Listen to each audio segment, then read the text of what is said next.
આરોગ્ય સંવાદમાં ફરી એકવાર આપનું સ્વાગત છે. હું છું અનિતા. નમસ્કાર. આપણે તમારી સાથે ખૂબ ઘણી બધી બાબતોની આપણે ચર્ચા, અવનવા ડૉક્ટર્સને આપણે અહીંયા બોલાવી સ્ટુડિયોમાં, અલગ અલગ ડૉક્ટર્સને બોલાવીને આપણે એમની પાસેથી, નિષ્ણાત પાસેથી અલગ અલગ સમસ્યાનું માર્ગદર્શન મેળવતા આવીએ છીએ. હવે આજે આપણે વાત કરશું એવા શરીરના એક એવા ભાગની કે આમ તો એનો એરિયા નાનો છે અને આપણને ઘણા લોકો એની કોઈ પણ સમસ્યા હોય ને તેને નિગ્લેક્ટ કરતા હોય છે કે ચાલશે, ઘરગથ્થુ ઉપચાર કરીને ચલાવતા હોય, પણ એવું નથી. અને જો એમાં કાંઈ સમસ્યા થાય ને તો એની શરીર પર તો ખરી જ, પણ આપણને માનસિક પણ બહુ અસર કરતી હોય છે.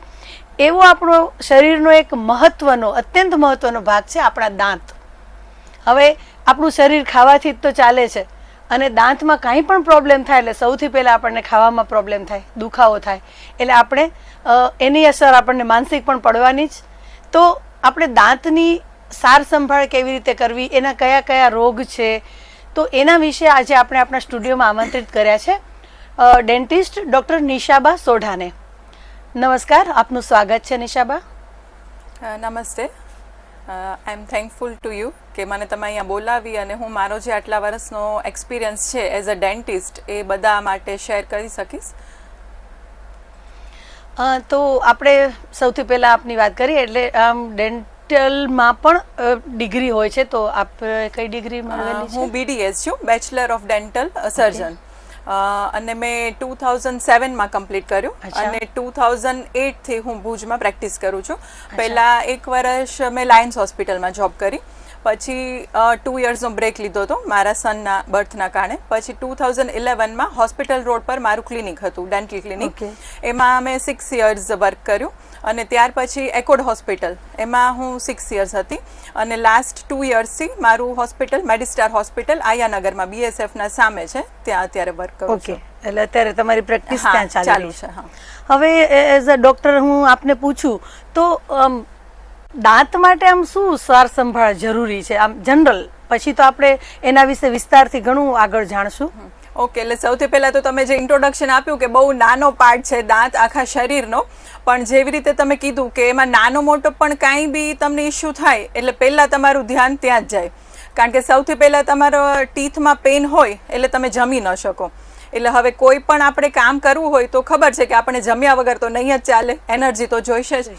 એટલે જ્યારે પણ પેઇન થાય ને, અને પાછું દાંતના પેઇન જનરલી કેવા છે કે લોકલાઇઝડ ક્યારેક જ હોય. જનરલી કેવું હોય કે તમને હેડેક થાય એના કારણે, પછી એના કારણે તમને આમ જનરલી સાયકોલોજીકલી જેને કહેવાય ને કે કન્ટિન્યુઅસ તમારું ધ્યાન ત્યાં જ રહે, એમ થાય કે મને કાંઈક બીમારી છે. એટલે એના માટે જનરલી કેવું છે કે અમે લોકો નોર્મલ જે બધા પણ પેશન્ટ આવે એને કહેતા હોય કે તમે દાંતમાં જ્યારે તમને તકલીફ થાય ત્યારે જ આવું, એવું જરૂરી નથી. જનરલી તમે 6 મંથમાં કે 1 યરમાં ગમે ત્યારે એકવાર એટલીસ્ટ રૂટીન ચેકઅપ માટે પણ આવી જાઓ.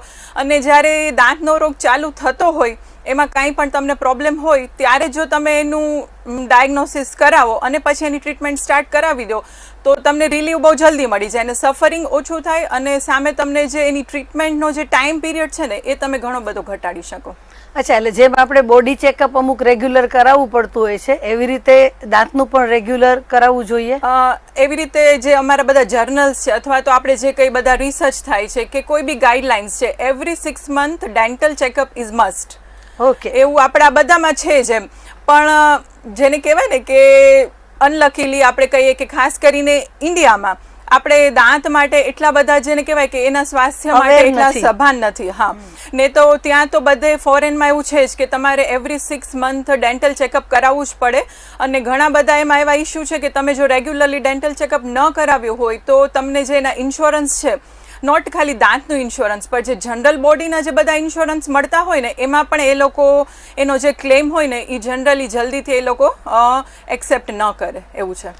અચ્છા, તો આમ નોર્મલી દાંતની કઈ ટ્રીટમેન્ટ, એટલે કયા કયા પ્રોબ્લેમ્સ આવતા હોય છે? ઓકે, સૌથી પહેલાં તો દાંતમાં જે કહેવાય ને ઇનિશિયલ સ્ટેજમાં કે તમને એટલું બધું ખ્યાલ ન આવે, માઇનર સેન્સિટિવિટી જેને કહેવાય કે આમ જણજણાહાટી આપણે કહીએ ને, તો એવું થાય, સટકો પડે દાંતમાં. અને સ્પેશિયલી ક્યારે થાય કે તમે કાંઈ પણ ઠંડી વસ્તુ ખાઓ અથવા તો તમે કોઈ પણ સ્વીટ આઇટમ, પર્ટિક્યુલરલી આઈસ્ક્રીમ છે કે કોઈ એવું કોલ્ડ ડ્રિંક છે, આપણે એ પીતા હોય ત્યારે જનરલી સ્ટાર્ટ થાય. પછી બીજું આપણે કરીએ કે દાંતમાં તમને દુખાવો થાય. ઘણાને કેવું છે કે જમે ત્યારે જ પર્ટિક્યુલરલી દુખાવો થાય, ઘણાને રાત્રે સૂતા વખતે પેઇન થાય, પછી ક્યારેક તમને દાંતના કારણે થઈને બારે સોજો આવી જાય, ગાલ પર સોજો આવી જાય કે તમને ઉપરના ભાગમાં મોઢામાં સોજો આવી જાય. પછી એ સિવાય તમે સમજો કે દાંતના તમને અંદર ખાવાનું ભરાઈ જતું હોય એટલે કન્ટિન્યુઅસ તમે જમો ને ત્યારે તમને ત્યાં પેઇન કન્ટિન્યુઅસ થયા કરે એટલે તમારું ધ્યાન ત્યાં જ રહે, પ્રોપર તમે પછી એક બાજુથી ન ચાવો. પછી આપણી જનરલી ટેન્ડન્સી એવી હોય કે ભાઈ એક બાજુ દુખે છે ને તમે બીજી બાજુ ચાવો એટલે પછી એ બાજુના દાંત છે એમાં પણ તમને થોડાક પ્રોબ્લેમ થવાના ચાલુ થઈ જાય. એટલે જનરલી એક તો ટૂથ સેન્સિટિવિટી, ટૂથ પેઇન કે જેમાં તમને દુખાવો થાય, પછી બહારની બાજુ આપણને સોજો આવે, એ સિવાય તમને મોઢામાં અલ્સર્સ કે ચાંદા એ પડવાના પણ ચાન્સીસ ઘણા બધા દાંતના રિલેટેડ રોગો છે એના કારણે થાય. બીજું છે કે ગમ્સ ડિસીઝ કે જે આપણા દાંતના પેઢા છે, બહુ કોમનલી ઇન્ડિયામાં તો મેક્ઝિમમ આપણા પાસે ગમ ડિસીઝના પેશન્ટ હોય છે. પાયોરિયા જેને આપણે સાદી ભાષામાં કહીએ તો પાયોરિયા છે. એટલે પાયોરિયા એ આ જે ગમ્સના પ્રોબ્લેમ અને એને લીધે બેડ સ્મેલ આવે. પાયોરિયામાં મેઇનલી એટલે અમે જનરલ જે લેમન જેને કહેવાય એના માટેનો ટર્મ પાયોરિયા છે. અમે લોકો જે જનરલી અમારી ડેન્ટિસ્ટ્રીની જે લેંગ્વેજ હોય એમાં એને જિન્જીવાઇટિસ એન્ડ પેરિયોડોન્ટાઇટિસ કહેવાય. એમાં કેવું છે કે સ્ટાર્ટ ગમ્સમાં થાય એટલે ઇનિશિયલી જે ગમ્સની માર્જિન હોય એ થોડીક રેડ થાય, પેઇન ના હોય. ગમ્સના ડિસીઝમાં મેઇન જે એનું તમે સિમ્ટમ્સ કહી શકો ને એ પેઇન નથી, એટલે મેક્ઝિમમ લોકો છે ને એને કોરિલેટ નથી કરી શકતા, કારણ કે એમાં કેવું છે કે ઇનિશિયલ સ્ટેજમાં તમને પેઇન જ નહીં થાય. જો દાંતમાં સડો હશે ને તો તમને મેં કીધું એ પ્રમાણે જનરલી સેન્સિટિવિટી થશે અથવા તો તમને પેઇન થશે. પણ ગમ્સના ડિસીઝમાં કેવું છે કે એ તમને એક લેવલ પર પહોંચી જશે થોડોક આગળ પછી જ તમને આઈડિયા આવશે. એટલે એમાં જનરલી કેવું થાય કે પેઢામાંથી સ્લાઇટ બ્લીડિંગ ચાલુ થાય, બસ હું હમણાં એ જ લોહી પડવાનું ચાલુ થાય, અથવા તો પછી તમને મોઢામાંથી ઇનિશિયલ સ્ટેજમાં વાસ પણ આવે. અને આમાં કેવું છે કે તમને ઘણીવાર પોતાને જે આ વાસ છે મોઢાની એ તમને પોતાને આઈડિયા ના આવે, પણ બીજા સાથે તમે બોલતા હોય કે આપણે કોઈ સાથે વાત કરતા હોય તો ત્યારે થોડું સામેવાળા જે છે ને એના માટે આ થોડું નોટિસેબલ હોય. એટલે પેશન્ટના પોતાના માટે જે ગમ્સ ડિસીઝ છે ને એ થોડુંક જ્યારે એડવાન્સ સ્ટેજમાં પહોંચે ને ત્યારે એ લોકોને ખબર પડે. ક્યારેક પેઢામાં પરુ ભરાઈ જાય, પરુ ફૂલે અને ત્યારે પછી તમને થોડોક પેઇન થવાનો સ્ટાર્ટ થાય. એટલે એ તો આમ બહુ ખરાબ કન્ડિશન કહી શકાય દાંતની. એટલે એ થાય એટલે ઇમિડિયેટ ચેતીને ડોક્ટરને કન્સલ્ટ કરવા જોઈએ. પેઢાના રોગમાં કેવું છે મેં કીધું એ પ્રમાણે જો ઇનિશિયલ સ્ટેજમાં હશે ને તો તમે એનું સ્કેલિંગ કહેવાય ટ્રીટમેન્ટને. એમાં કેવું છે કે ગમ્સના આજુબાજુ અને ટીથ એના વચ્ચેનો જે પોર્શન છે એમાં પ્લાક, કેલ્ક્યુલસ અથવા તો આપણે સાદી ભાષામાં કહીએ છારી એ બાજી જાય. તો એ અમે જનરલી મશીનથી, અલ્ટ્રાસોનિક મશીન આવે છે એનાથી ક્લીન કરીએ. જરૂર પડે તો થોડું કદાચ વધારે અંદર ડીપમાં હોય તો પછી થોડા અમારે પેઢા ખોલી અને પણ સાફ કરવું પડે. એટલે આ એની બેઝિક ટ્રીટમેન્ટ છે. ઇવન કોઈને કંઈ ઇશ્યુ નથી તો બી સ્કેલિંગ જે છે ને એ નોર્મલ જે 6 મંથની મેં તમને કીધી વિઝિટ છે ડેન્ટલ અપોઇન્ટમેન્ટની, એમાં સ્કેલિંગ જનરલી અમે બધા પેશન્ટને પ્રિફર કરતા જોઈએ છીએ. એનાથી તમને બે એડવાન્ટેજ છે. એક તો તમારા ટૂથ જે છે ને એ ક્લીન થઈ જશે, એટલે એની જે તમારું અંદર જે બધું યેલોનેસ થોડી દેખાય છે, કારણ કે અમે એમાં પોલિશિંગ પણ કરીએ, ક્લીન કરવાના સાથે પોલિશિંગ પણ કરીએ. બીજું જે રફ સરફેસ હોય ટીથ પર, આ બધું આપણે જમતા હોય એના કારણે જે બધી વસ્તુઓ ચોંટી ગઈ હોય, પ્લાક થઈ ગયું હોય તો એ બી નીકળી જાય. અને જે તમારી નોર્મલ ગમ્સની હેલ્થ છે ને એ જો તમે દર 6 મહિને કરાવતા રહ્યો તો સારી થાય. એટલે આમાં કેવું છે કે જેટલો ડિસીઝ વધતો જાય ને પછી નોર્મલ સ્કેલિંગથી આપણને એનું રિઝલ્ટ ન મળે, પછી અમારે એને ફ્લેપ સર્જરી કહીએ, પેરિયોડોન્ટાઇટિસ થઈ ગયું. એટલે એમાં જે બોન્સ છે ને ત્યાં સુધી ટૂંકમાં તમારું જે આ ગમ્સના ડિસીઝ છે એ પહોંચી ગયા. અને મોસ્ટ ઓફ ધ પેશન્ટમાં અમે જેને રેગ્યુલરલી જોઈએ છે એમાં એ લોકો જનરલી 3rd સ્ટેજમાં આવે છે. ત્યારે કેવું છે કે બોન્સ છે ઓલમોસ્ટ જેને કહેવાય ને 2/3 થી પણ વધારે ઘસાઈ ગયા હોય છે. અને જે ટૂથનો મેઇન સપોર્ટ છે ને એ બોન છે, એના પર ગમ્સ છે, એટલે ટૂથનો સપોર્ટ જ નીકળી ગયો એટલે પેશન્ટનો જે દાંત છે એ હલી ગયો હોય એટલે પછી છેલ્લે આપણે એને કાઢવું પડે. હા. અને આમ દાંતની સમસ્યા આમ તો બાળપણથી જ, મારા સનની જ વાત કરું તો એ 5 વર્ષનો હતો ને ત્યારે એને RCT કરાવવી પડી હતી. તો એનું રીઝન શું? બહુ સરસ તમે અત્યારે કીધું આ ક્વેશ્ચન કે નાનપણથી, એટલે હવે આપણામાં જે મેં કીધું ને કે અવેરનેસ જનરલી એવું છે કે જ્યાં સુધી બાળક છે ને એની જો માતા હશે એ ધ્યાન નહીં રાખે, કારણ કે એ લોકોને તો ડેન્ટલ અવેરનેસ આપણને મોટાને જેટલા આપણે સભાન છે એના પ્રત્યે એ લોકો તો એટલા ન જોઈએ, એ વાસ્તવિકતા છે. એટલે એના માટે એના પેરેન્ટ્સે સ્પેશિયલી કે એ લોકોને ઇવન અત્યારે તો એવું થઈ ગયું છે કે સ્કૂલમાં જે પ્રી સ્કૂલ જાય છે ને એમાં અમારા રેગ્યુલર ચેકઅપ કેમ્પ થતા હોય છે. એ લોકો બોલાવે છે એટલીસ્ટ કે એ લોકો સમજે કે શું ડેન્ટિસ્ટ છે, એ લોકો શું ટ્રીટમેન્ટ કરે ને એ લોકોને એક ફિયર પણ ઓછો થાય. એટલે જનરલી પેલો આમ તો એવું કહેવાય કે પેલો દાંત મોઢામાં આવે એટલે તમારે દાંતની સફાઈ ચાલુ કરવી પડે. અને ખાસ તો જે નાના છોકરાઓ છે એનું આપણે ડાયટ જોઈએ તો શરૂઆતમાં એ લોકો દૂધ પીતા હોય. હવે મિલ્કમાં પોતાનામાં પણ શુગર છે, આપણે ઓલરેડી શુગર એડ કરીએ કે કોઈ બી આપણે પાવડર એડ કરતા હોય એટલે એની શુગરનું લેવલ વધી ગયું. પછી મિલ્ક આપણે જનરલી એવું થાય કે કંઈ જમીએ પછી પાણી પીવીએ. જનરલી મિલ્ક પીતા પછી કોઈ છોકરાઓમાં એટલી બધી હેબિટ હોય નહીં કે એ લોકોને પેરેન્ટ્સ ગાર્ગલ્સ કરાવે અથવા પાણી પીવે, એટલે એ જે મિલ્ક છે ને એની શુગર હશે એ બધી દાંત પર રહી જશે. એટલે ધીરે ધીરે એ શુગર છે એ બેક્ટેરિયા માટેનું એક મીડિયમ છે. હા, એટલે તમારી જો એ ન થઈ સફાઈ તો એમાં ધીરે ધીરે પછી કેરીઝ ચાલુ થઈ જાય. એટલે તમે કીધું કે 5 years કેરીઝ ચાલુ થઈ જાય એટલે ઘણા પેરેન્ટ્સમાં એવું હોય કે ભાઈ આ બધા દૂધિયા દાંત છે જેને અમે મિલ્કી ટીથ કહીએ, એ નીકળી જશે.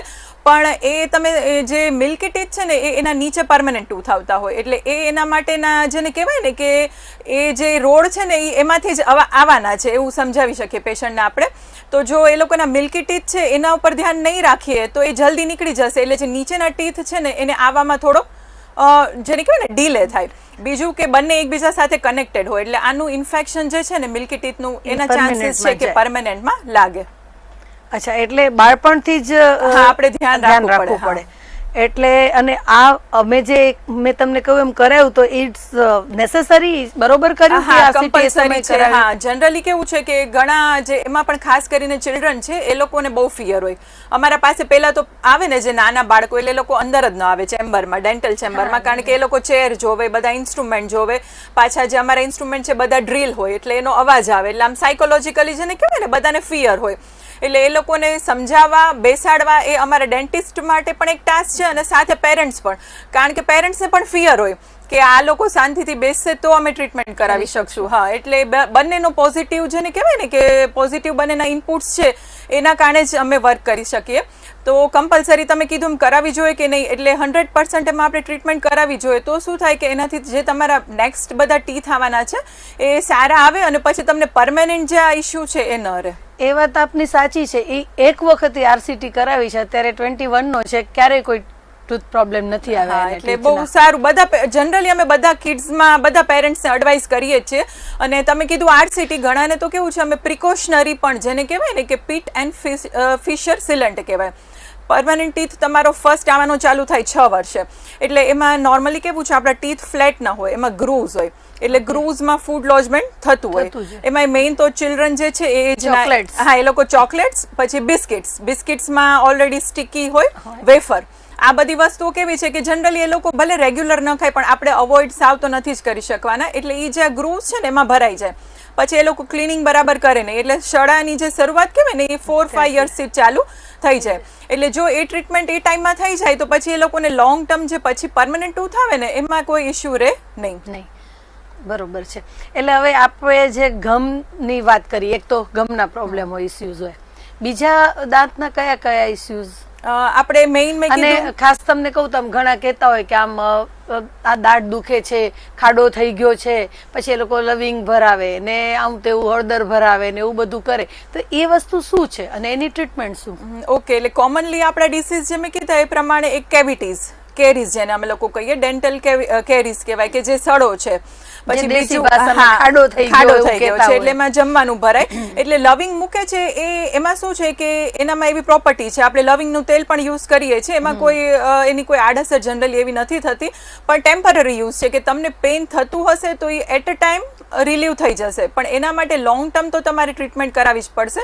એટલે જેવું પેશન્ટ અમારા પાસે આવે કમ્પ્લેન લઈને, એટલે પહેલા હવે અત્યારે બધી આપણા પાસે એડવાન્સ ટેકનિક આવી ગઈ છે. પહેલા એક્સરે હતા નહીં એટલા બધા, હવે એક્સરે આવી ગયા, એમાં પણ આરવીજી કહેવાય કે તમને ડાયરેક્ટ જ કોમ્પ્યુટર પર અમે લોકો એક્સરે લઈને પેશન્ટને પણ બતાવી શકીએ કે ભાઈ તમને આ સડો છે. હવે સડામાં ક્યાં છે કે પહેલા સૌથી પહેલા ટૂથના લેયર હોય ઇનેમલ, પછી હોય ડેન્ટિન અને પલ્પ. એટલે જ્યાં સુધી ઇનેમલમાં હશે સડો ત્યાં સુધી તમને પેશન્ટને બહુ પ્રોબ્લેમેટિક હોતો નથી. ક્યારેક તમને પેશન્ટને એવું ખબર પડે કે કાંઈક મને કાળા કલરનું દેખાય છે મોઢામાં, આપણે બહુ મોઢું વાઇડ ઓપન કરીને જોઈએ તો, અથવા માઇનર ફૂડ લોજમેન્ટ થતું હોય, જનરલી કોઈ કમ્પ્લેન હોય નહીં. એટલે કોઈક પેશન્ટ છે એનું બીજું કંઈ ટ્રીટમેન્ટ કરાવવા આવ્યા હોય અને એની આ કમ્પ્લેન હોય તો સાથે આપણે ફિલિંગ કરાવી લઈએ, તો એ સ્ટેજમાં જો તમારું ફિલિંગ થઈ જાય તો તમને બેસ્ટ રિઝલ્ટ મળે. પછી આવશે ડેન્ટિનનું લેયર. એમાં જનરલી કેવું છે કે થોડા ઘણા નવ એન્ડિંગ્સ હોય, ટ્યુબ્યુલ્સ હોય એના અંદર, એટલે એમાં જ્યારે સડો જાય ત્યારે પેશન્ટને સેન્સિટિવિટી આવશે, પર્ટિક્યુલરલી મેં કીધું પ્રમાણે હીટ અને કોલ્ડ, ઘણી વખત પાણી પીવાથી પણ થતું એવું આપણને સટકો મારે. તો એમાં પણ અમે પેશન્ટ આવે એ સ્ટેજમાં તો બી આપણે એટલો જે સડો હોય ને એ અમે લોકો કાઢીએ ડ્રીલથી, અને પછી એના અંદર ફિલિંગ થાય. એમાં સિમેન્ટ ફિલિંગ આવે, સિલ્વર ફિલિંગ આવે, કમ્પોઝિટ ફિલિંગ આવે, એ આપણે કરી શકીએ. હવે ત્રીજું લેયર છે કે જેને કહેવાય પલ્પ. આપણા બધી જે નર્વ્સ છે ને એ મેક્સિમમ જે ટૂથનું આખું કહેવાય ને સેન્સેશન જે છે, હા, અને લાઈવ પાર્ટ જેને કહી શકીએ એ પલ્પ છે.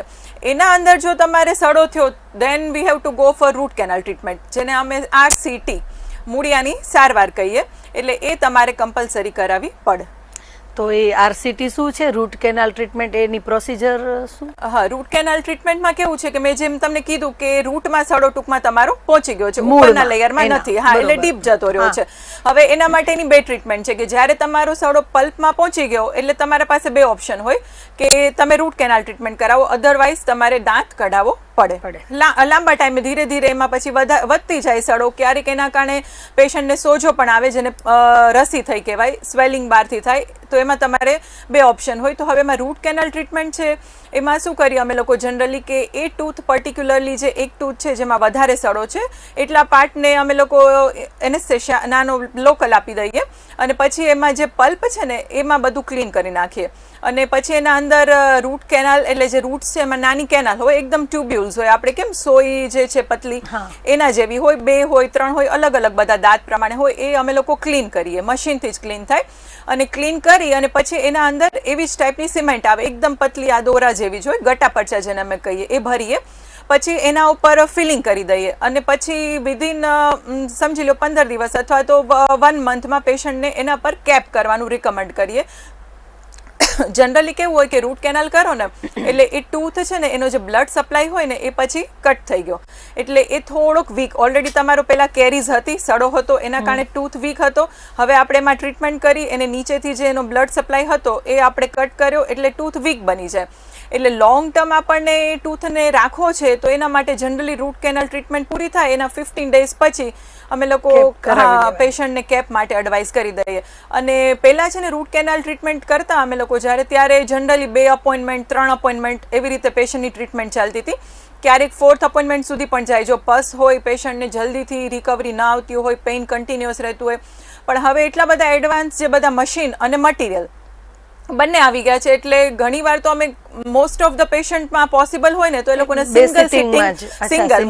સિંગલ સિટિંગ રૂટ કેનાલ પણ અત્યારના થાય છે. એટલે એમાં પર્ટિક્યુલરલી બધા પેશન્ટનું કયું એને છે, કેવી રીતે સડો છે, એના સિમ્ટમ્સ કેવા છે એના પર આધાર છે.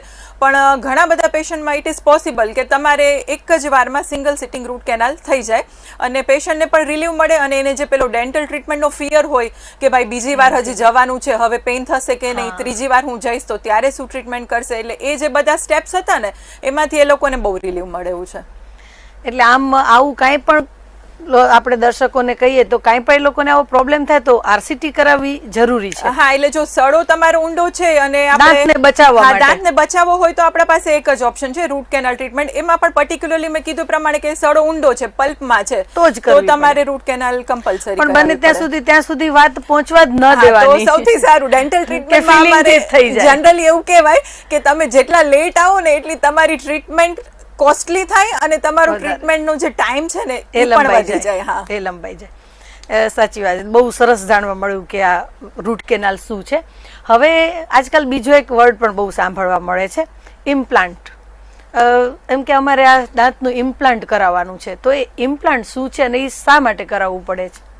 જેવી રીતે તમે કીધું કે રૂટ કેનાલ કમ્પલસરી કરાવવી પડે. હવે ઘણા પેશન્ટને પહેલા દાંત કઢાવી લીધો હતો ત્યારે કદાચ એ લોકો પાસે એટલો ટાઈમ ન હોય અથવા રૂટ કેનાલ માટે વિલિંગ ન થયા હોય ઘણા પેશન્ટ, એટલે એ લોકોનો દાંત આપણે કાઢી નાખ્યો. હવે જેનો દાંત નીકળી ગયો છે તો એ જગ્યા ખાલી છે, એટલે એમાં 2 ટ્રીટમેન્ટ ઓપ્શન હોય કે તમે એમાં બ્રિજ કરી શકો. બ્રિજ એટલે કેવું હોય કે આજુબાજુના જે 2 સારા દાંત છે, મજબૂત દાંત હોય, એ બંનેનો સપોર્ટ લઈએ, બંને પર કેપ આવે ને જે તમારો દાંત કઢાવ્યો તો તમે એમાં બીજો એક આવો ટૂથ આવી જાય, એટલે આખું જે યુનિટ બને પ્રોસ્થેસિસ એને અમે લોકો બ્રિજ કહીએ. કેપ છે તો એક જ ટીથ ઉપર હોય, એને આપણે ક્રાઉન કહીએ, તો એવી રીતે બ્રિજ છે. તો આ ટ્રીટમેન્ટ પહેલા જનરલી હજી પણ કરીએ છીએ બધા, જેમાં જરૂર હોય એક જ દાંતનું જેને રિપ્લેસમેન્ટ જોઈએ તો બ્રિજ થાય. પણ હવે રિસન્ટલી કેવું છે કે ઘણા આગળના દાંત છે અથવા ઘણાને મલ્ટિપલ ટૂથ એક્સટ્રેક્શન થઈ ગયા હોય, અથવા તો ઘણાના કોઈ જ દાંત ન હોય અને ખાલી એના જે આપણે કહેવાય ને કે પેઢા જે હાડકા છે ખાલી એ જ હોય, એમાં પણ બહુ વધારે પડતા ઘસાઈ ગયા હોય, તો એમાં ઇમ્પ્લાન્ટ સર્જરી અત્યારના રિસન્ટલી એટલે ઘણા વર્ષથી આમ તો આપણે ત્યાં થાય છે, એ ચાલુ કરી છે. તો એમાં કેવું છે કે જે દાંત છે એના અંદર એ લોકો બોન હોય એમાં એ લોકો સ્ક્રૂ ફિટ કરે. સ્ક્રૂ જેમ ડ્રિલિંગ થાય, આપણે કોઈ પણ હાડકું છે ભાંગી ગયું હોય તો એમાં જેમ એ લોકો પ્લેટ બેસાડે છે, સ્ક્રૂ બેસાડે છે, એવી રીતે દાંતના હાડકા છે આપણા એમાં સ્ક્રૂ બેસાડે. અને એ સ્ક્રૂ છે ને એક સર્જરી છે, મેજર તો નહીં પણ માઇનર સર્જરી કહી શકાય એમાં. તો એ જે સ્ક્રૂ છે એના ઉપર પછી એ લોકો ટેમ્પરરી આપણને ક્રાઉન આપી દે, અને પછી તમારે જરૂર પડે તો મેં જેમ કીધું એમ કોઈને દાંત જ ન હોય તો એવા 4 સ્ક્રૂ નીચે 4 સ્ક્રૂ ઉપર આપણે બેસાડી અને એના ઉપર ફિક્સ ડેન્ચર, એટલે એ કેવું થઈ ગયું કે તમારું ફિક્સ ચોકઠું એ બેસાડી શકાય. એટલે ઇમ્પ્લાન્ટ સર્જરી અત્યારના જે તમે સમજો કે બધા દાંત કઢાવી દીધો છે તો લેટેસ્ટ જે ટ્રીટમેન્ટ છે એટલે પેશન્ટને મેક્સિમમ હેલ્પ કરતું હોય તો ઇમ્પ્લાન્ટ સર્જરી છે. એટલે આપણે જે જૂના જમાનામાં આપણા બા અને દાદીને જે ચોકઠું કાઢીને મૂકવાનું ને એ ન કરવું પડે અને ફિક્સ જ થઈ જાય પરમેનન્ટ ઇમ્પ્લાન્ટ થી. બરોબર. એટલે આમ એક સારું છે કે તમને એ કાઢવાની ઘણાને નથી ફાવતું હતું. અમે ઘણા લોકોને જોયા છે કે અંદર ફાવતું નથી કે બેસતું નથી, નીકળી જાય છે કે પછી ચાંદા પડે છે અંદર, એવા બધા ઘણા ઇસ્યુઝ જોયા છે. તો એની માટે ઇમ્પ્લાન્ટ ઇમ્પ્લાન્ટ એના માટે બેસ્ટ છે. તમે કીધું એમ કે બોલતા બોલતા ઘણાનું ચોકઠું, કારણ કે એ રિમુવેબલ છે અને એને એટલો બધો બોન સિવાય સપોર્ટ નથી એટલે નીકળી જાય. ખાસ કરીને જમતા વખતે કોઈને એટલી સ્ટેબિલિટી ન રહે, બોલતા હોય તો નીકળી જાય. આમાં કેવું છે કે જે મેં કીધું એ પ્રમાણે દાંત કોઈને છે જ નહીં તો તમે એમાં ફૂલ ડેન્ચર જેને કહીએ ઇમ્પ્લાન્ટ સપોર્ટેડ હોય એ કરી શકીએ. અથવા ઘણીવાર કેવું હોય કે એક બાજુની જે આપણી મેઇન દાઢ છે ને 2 કે 3 દાઢ અને 2 નાની, એ પણ ઘણાની નીકળી ગયો, બીજા બધા દાંત સારા છે. તો ખાલી એક જ બાજુ પણ જો તમને કોઈ 3 કે 4 દાંતનું રિપ્લેસમેન્ટ કરાવવું છે, અથવા ઘણાના આગળના એક સાથે કોઈ એક્સિડન્ટ થયું છે અથવા બીજું કોઈ પ્રોબ્લેમના કારણે એક સાથે 5-6 દાંત એ લોકોએ કઢાવી નાખ્યા છે, તો એમાં આવી રીતે ઇમ્પ્લાન્ટ સપોર્ટેડ ટીથ જે છે ને એનું બહુ સારું રિઝલ્ટ મળતું હોય છે. એટલે હવે તો મેડિકલ સાયન્સ ડેન્ટલમાં પણ ઘણું બધું આગળ વધી ગયું છે કે આવું બધું ઓપ્શન્સ આપણને મળી રહે છે. તો આપણે આ દાંતની કોઈ એક્સરસાઇઝ ખરી કે આપણા દાંત કે એના રૂટ્સ કે એ બધા હેલ્ધી રહે, સ્ટ્રોંગ રહે? જનરલી એક્સરસાઇઝ તો ન કહી શકીએ, પણ જેને કહેવાય ને કે ઓરલ હાઇજીન કેર, એમાં કેવું છે કે તમારે એક કોઈ પણ એજ થી ચાલુ કરો. તમે લોકો કિડ્સને શીખવાડી શકીએ આપણે કે ઇવન મિડલ એજ બધા માટે oral hygiene care is must. એમાં તમે જનરલી 2 ટાઈમ બ્રશ કરવાનું, સવારે અને ખાસ તો રાત્રે. જે મેઇન આપણે જેને કહીએ ને કે જે તમે રાત્રે સુવો એ પહેલા જો બ્રશ કરો ને તો તમને ઘણા બધા જે ટીથ રિલેટેડ પ્રોબ્લેમ છે ને એ અટકાવી શકો તમે પોતે જ. કારણ કે જમી લઈએ આપણે રાત્રે એટલે પછી સૂઈ જઈએ બ્રશ કર્યા વગર, તો સવાર સુધી તમારા જેને કહેવાય ને કે રાત્રે એક તો સલાઈવાનું પ્રોડક્શન આપણા મોઢામાં ઓછું થઈ ગયું હોય, બીજું આપણે જમ્યા હોય એટલે નાના નાના ફૂડ પાર્ટિકલ્સ છે ટીથના બધા ગેપ છે એના વચ્ચે રહી ગયા હોય, એટલે હવે જેટલો ટાઈમ પાર્ટિકલ્સ ત્યાં હશે એટલે પેલું એસિડ પ્રોડક્શન ને બધું થાય, સુગર થોડું ઘણું હોય એટલે બેક્ટેરિયા છે એની જે કહેવાય ને કે ગ્રોથ જલ્દી થાય અને પછી સડાનો ચાન્સ વધતો જાય. એટલે જો તમે રાત્રે સૂતા વખતે બધામાં ઇવન કિડ્સમાં પણ જો એ લોકોને રાત્રે આપણે કરાવી લઈએ તો બહુ સારું. કારણ કે સવારે કેવું છે કે જનરલી બધાને સ્કૂલે જવાનો ટાઈમ હોય, સવારે બધાને એકદમ ઓફિસ અવર્સ હોય, તો એ લોકો માટે પણ એટલું તમે જે રાત્રે પ્રોપરલી બ્રશ કરી શકો એટલું કદાચ સવારે આપણે પ્રોપરલી એટલો ટાઈમ ન પણ આપી શકીએ. એટલે બેસ્ટ કે તમે બંને ટાઈમ સવારે ને રાત્રે 2 ટાઈમ બ્રશ કરવાનું. પછી બીજું ગાર્ગલ્સ કોગળા કરવાના, એ બહુ ઇમ્પોર્ટન્ટ છે કે તમે ગમે ત્યારે દિવસમાં જમો, બપોરે આપણે જમ્યા છે કે નાસ્તો કર્યો છે ગમે ત્યારે સાંજના ભાગમાં, ઇવન ચા કોફી કે કંઈ આપણે ડ્રિંક પીધું છે એના પછી પણ જે ગાર્ગલ્સ છે ને એનું બહુ ઇમ્પોર્ટન્સ છે. કોઈ પણ ફૂડ પાર્ટિકલ્સ છે ને એ ટીથ પર જો રહી જશે ને તો એ કેવું છે કે બેક્ટેરિયા માટેનું મીડિયમ છે એટલે એમાં એ ગ્રો થયા કરશે. પણ જો આપણે એને વોટરથી ગાર્ગલ્સ કરી નાખીએ, નોર્મલ વોટર લેવાનું, તો એ એકદમ તમારા જે ટીથ જેને કહેવાય ને કે ક્લીન રહેશે. પછી ત્રીજી વસ્તુ આપણે ઓરલ હાઇજીનમાં કહી શકીએ કે જે ડાયટ છે આપણું, કે ફાઇબ્રસ ડાયટ જેને કહેવાય ને, ફ્રૂટ્સ છે કે વેજીટેબલ, વધારે પ્રમાણમાં કેલ્શિયમ વાળી વસ્તુઓ છે. છોકરાઓ છે એના ટીથ જ્યારે બનતા હોય તો એ લોકો મિલ્ક પ્રોડક્ટ્સ, દહીં, પનીર એવું બધું આપણે આપી શકીએ. ઓકે, એટલે એમાં એમ ઘણા ક્યાંક વાંચ્યું છે, હવે તો આવી વોટ્સઅપ યુનિવર્સિટી એ બહુ છે, તો એમ કે જોની કોઈ એક્સરસાઇઝ કે એના મૂવમેન્ટ એવું કોઈ ટીથ માટે એવું જરૂરી છે જ નહીં. ના, એવું હોતું જ નથી. નોર્મલ ટીથ માટે કોઈ એક્સરસાઇઝ હોતું જ નથી, નથી. પણ ઘણા બરાબર છે. પેશન્ટને ઓરલ સબમ્યુકસ ફાઇબ્રોસિસ કહેવાય. ટોબેકો અથવા બેટલ નટ સોપારીને જે લોકો ખાતા હોય ને, તો એ લોકોના જે અંદર મોઢામાં જે બધા આપણા ફાઇબર્સ હોય ને, એના બેન્ડ બની ગયા હોય, એટલે એ લોકોનું માઉથ ઓપનિંગ, મોઢું જે ખોલવાનું હોય ને, બહુ ન જનરલી ખુલતું આપણું 3 આંગળી કે 4 આંગળી નોર્મલ છે, પણ એ જે પેશન્ટ છે ને, એમાં ઓરલ OSMF કહેવાય, તો એમાં એ લોકોનું માઉથ ઓપનિંગ બહુ ઓછું થઈ ગયું હોય, તો એવા પેશન્ટને અમે લોકો ફિઝિયોથેરાપી, બલૂન ફૂલાવવા માટેની જે છે એક્સરસાઇઝ, એ બધું સજેસ્ટ કરીએ, તો એનાથી એ લોકોને રિઝલ્ટ મળે. અને આમ બ્રશ કરવાનો કોઈ આમ પર્ટિક્યુલર ટાઈમ ખરો કે 1 મિનિટ 2 મિનિટ આટલું તમારે બ્રશ કરવું જોઈએ? કરવાનું જનરલી અમારા જે બધા રિસર્ચ જે છે એમાં એ લોકો 2 મિનિટ 120 સેકન્ડ્સ જનરલી આપણે એટલું કરવું જોઈએ.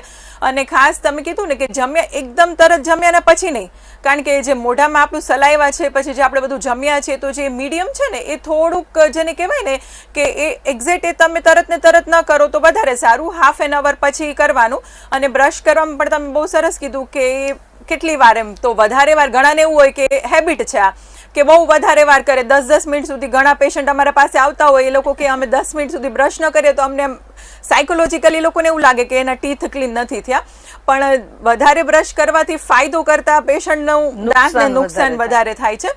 એટલે 2 મિનિટ્સનો જનરલી બધાને અમે લોકો રેકમેન્ડ કરતા હોઈએ. અને એમાં પણ સોફ્ટ, એકદમ સોફ્ટ જે ટૂથબ્રશ આવે ને એ તમારે યુઝ કરવાનું. અને એવરી 3 to 4 મંથ્સ એને જેના બ્રિસલ્સ છે થોડા તમને એમ લાગે કે હવે ખરાબ થઈ ગયા છે એટલે ચેન્જ કરી નાખો.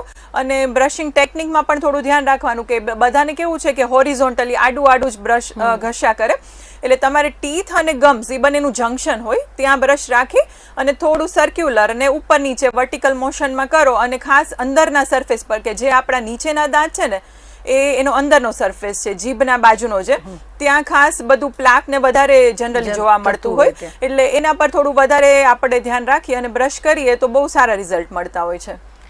પછી આજકાલ હવે એ કોસ્મેટિક સર્જરી, દાંતની કોસ્મેટિક સર્જરી કે કોસ્મેટિક શું કહેવાય પેલું, અને એના એટલે હું જે પૂછું છું એ કે આજકાલ દાંત થોડા બહાર હોય તો એને પેલું ક્લિપ લગાવીને 1-1.5 વર્ષ એ લોકોને ક્લિપ લગાવીને અંદર રાખતા હોય છે, એટલે એ વસ્તુ કોસ્મેટિક સર્જરીમાં આવ્યું કહેવાય કે એ બંનેમાં આવે છે કે પેશન્ટને શેના માટે જોઈએ છે.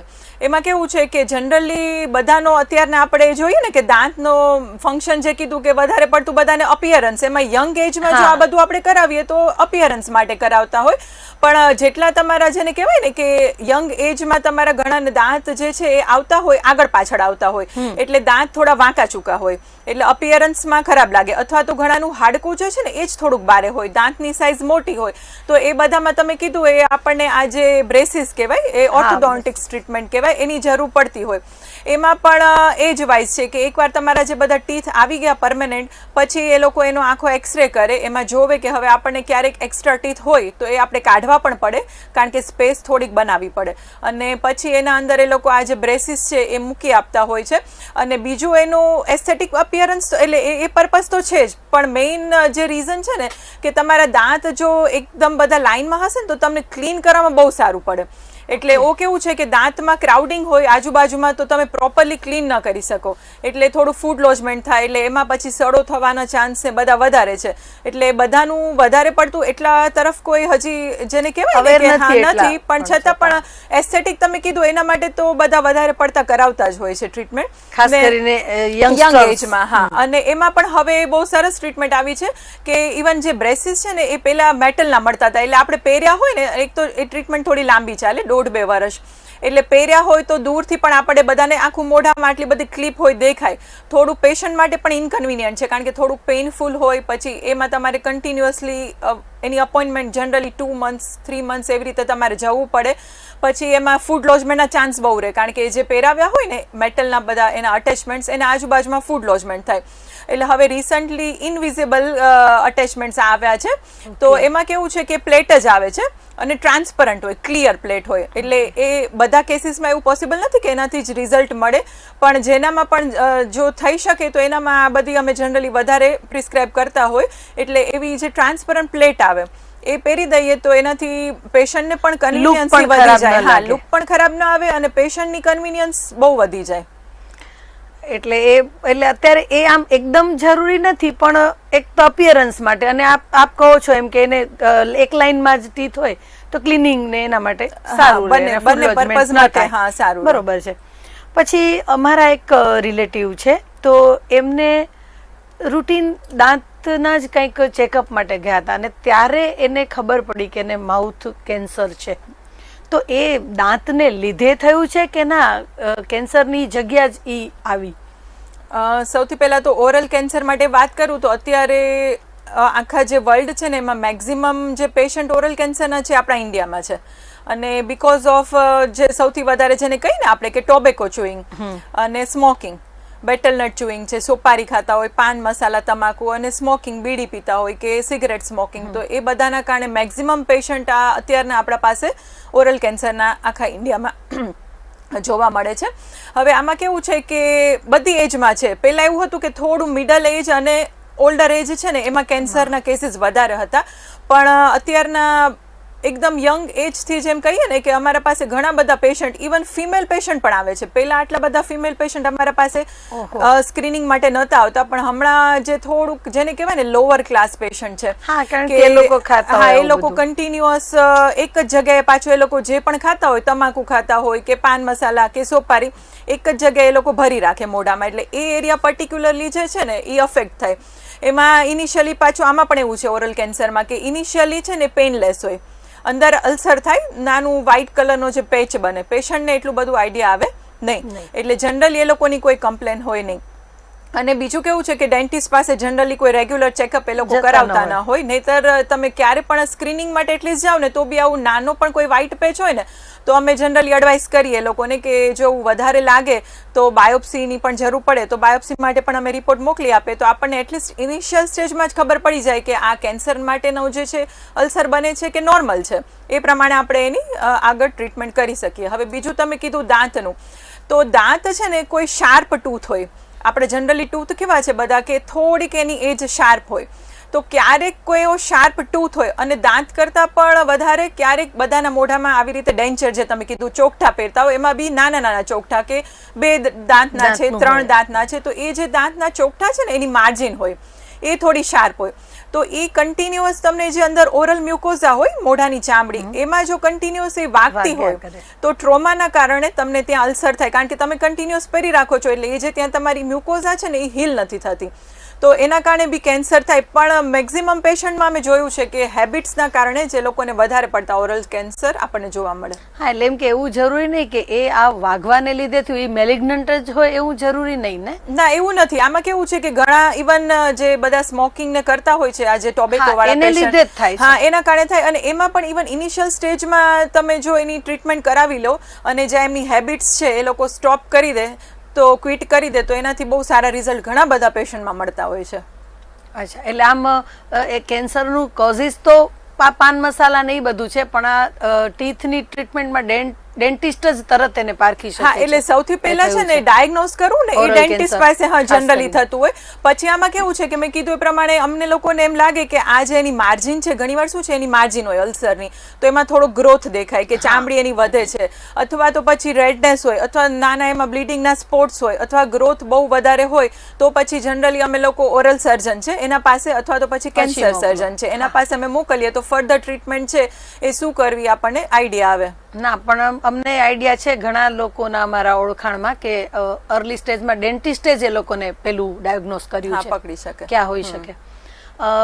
ઘણું જ દાંત વિશે જાણવા મળ્યું કે ખૂબ જરૂરી છે.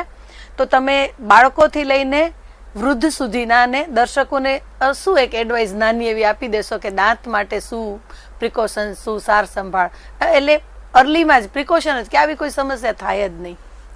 સૌથી પહેલા તો મેં કીધું એ પ્રમાણે બ્રશિંગમાં આપણે ધ્યાન રાખવું પડે. 2 ટાઈમ કમ્પલસરી બ્રશ કરવું જ પડે આપણે. સવારે મોર્નિંગમાં જે આપણે ઉઠીને બ્રશ કરીએ છીએ એ, અને રાત્રે સૂતા પહેલા ખાસ. એટલે 2 ટાઈમ તમે તમારું જે રૂટીન છે એમાં હેબિટ જ બનાવી દેવી પડે કે આપણે બ્રશ છે એ કમ્પલસરી છે. એ પહેલેથી જ નાના જ્યારે કિડ્સ હોય ને ત્યારથી જ જો આપણે એને હેબિટ પાડી દઈએ તો એ લોકો મોટા હશે તો બી એને કેવું નહીં પડે, એનામાં એક હેબિટ જ બની જશે. પછી બીજું મેં તમને કીધું એ પ્રમાણે કે જમ્યા પછી કે નાસ્તો કરો કે ગમે તે તમે કરો, એના પછી તમે રિન્ઝિંગ એટલે ગાર્ગલ્સ માઉથમાં એટલે પેલું પાણી લઈ અને તમે કોગળા કરો તો જે પણ ફૂડ પાર્ટિકલ્સ હશે એ બધા નીકળી જશે, એટલે પછી તમારું એમાં પણ ઘણું સારું એનું રિઝલ્ટ મળશે. અને ત્રીજું બ્રશિંગ ટેકનિક જે મેં કીધી કે 2 મિનિટથી વધારે બને ત્યાં સુધી ન કરીએ, થોડું સોફ્ટ બ્રશ યુઝ કરવાનું. બહુ હાર્ડ બ્રશ છે કે કોઈ વધારે પડતી જેને કહેવાય ને કે કોલગેટ, હાર્શ કોલગેટ આવે છે કે પાવડર ફોર્મમાં ઘણા લોકો કોલગેટ યુઝ કરતા હોય છે, અથવા તો પેલી જેને કહેવાય ને કે વ્હાઈટ દાંત થઈ જાય એના માટેની જે બધી કોલગેટ આવતા હોય છે, વન્સ ઇન અ વાઇલ તમે યુઝ કરી શકો, પણ રેગ્યુલર એ બધી વસ્તુઓ તમારા દાંતને ડેમેજ કરે, એટલે રેગ્યુલરલી એ એડવાઇઝેબલ નથી. અને પછી ફાઇબર્સ મેં જે પ્રમાણે કીધું કે ફૂડમાં આપણે ફાઇબર્સવાળો બધો જે છે ડાયટ, ફ્રૂટ્સ છે, વેજીટેબલ્સ છે, કેલ્શિયમવાળું જે બધું ફૂડ છે એ લઈએ તો એનાથી ઘણા સારા રિઝલ્ટ મળે.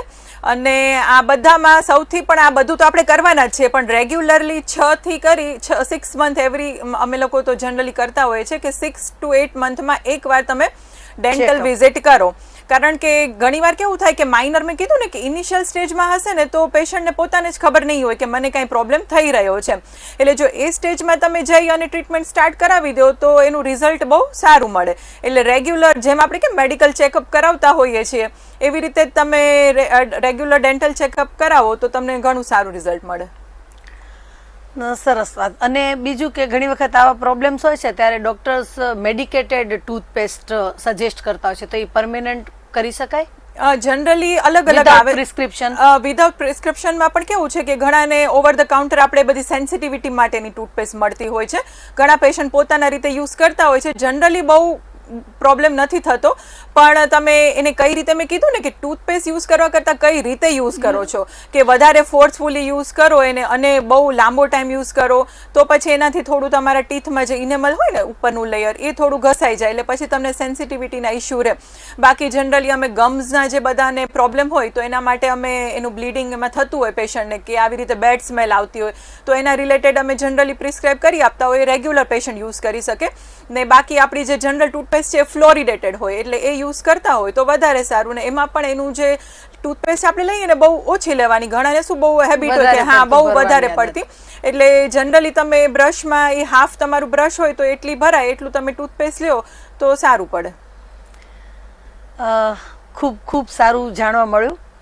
દર્શક મિત્રો, તમને હવે તમારી દાંત વિશેની બધી જ સમસ્યાના મને લાગે છે કે તમને સોલ્યુશન મળી ગયા છે, કારણ કે એટલું બધું ડૉક્ટર નિશાબા સોઢાએ આપણને એટલું સરસ રીતે અને ડિટેલમાં સમજાવ્યું કે કદાચ આપણને એમ લાગતું હશે કે આપણે જ ડેન્ટિસ્ટ છીએ.